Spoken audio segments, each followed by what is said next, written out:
Menurut Klinik Kesehatan Mata di Kota Makassar, Sulawesi Selatan, meningkatnya gangguan kesehatan mata dikarenakan setiap hari warga lebih banyak menghabiskan waktu dengan gadget atau komputer, sehingga mata mudah lelah. Hal ini membuat warga terkena mata minus, silinder, ataupun katarak, sehingga memaksa warga harus menggunakan kacamata. Untuk itu, dokter spesialis mata tengah berupaya menyosialisasikan layanan Relax Smile dengan teknologi bedah laser refraktif untuk pengobatan mata minus dan silinder. Bedah laser refraktif membantu pasien mendapatkan mata kembali normal.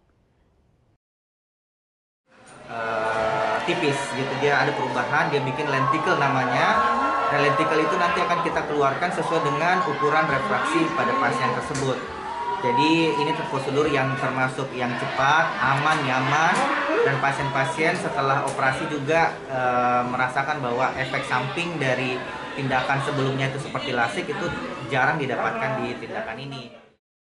Dalam setahun ada berapa jumlahnya, perkiraan aja dok? Dalam setahun ini kurang lebih ya sekitar 8-10 ribu kunjungan ya ke tahun.